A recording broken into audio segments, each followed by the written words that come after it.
Hazreti Peygamber'in aralarında sağladığı en büyük hep o kardeşlikleri ve bu kardeşliğin sayesinde değerli müminler kardeşimizle geçinemiyoruz.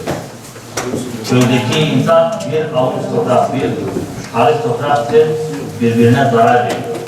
Şehirdeki insan da ticareti için, dünya malı için birbirini de kurtarlar. Ondan sonra diyoruz ki biz niye bu haldeyiz?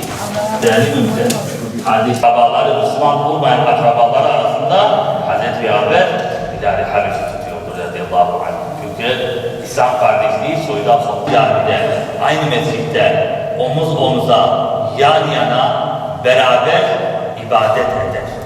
Aradaki maddi farklılık onları farklı kılmaz der. Allahu Ekber, la ilahe illallah, Allahu Ekber, Allahu Ekber ve lillahi ilahe illallah, Allahu Ekber, Allahu Ekber ve lillahil hamd.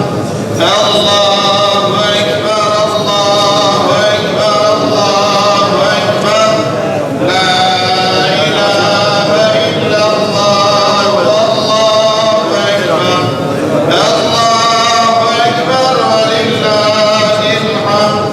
Allahu Ekber, Allahu Ekber, Allahu Ekber, la ilahe illallah, Allahu Ekber, Allahu Ekber ve lillahil hamd.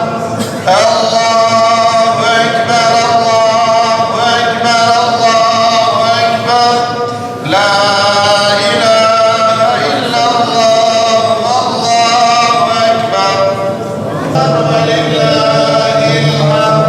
Allahu Ekber, Allahu Ekber, Allahu Ekber, la ilahe illallah, Allahu Ekber, Allahu Ekber ve واعف عنا يا كريم واعف عنا يا رحيم واغفر لنا ذنوبنا بفضلك وكرمك يا اكرم الاكرمين ويا ارحم الراحمين امين والحمد لله رب العالمين.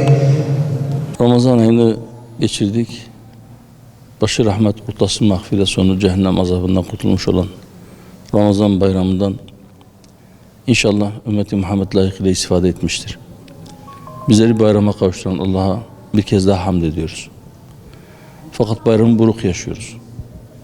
Pek çok bayramda olduğu gibi bu bayramda da yine İslam beldelerinde bombalar yağıyor. Başta Gazze olmak üzere. Batı Şeria, İran, Lübnan, Doğu Türkistan, Afganistan, pek çok yerde yine sıkıntılı bir hal içerisinde müminler bayramı idrak ediyorlar.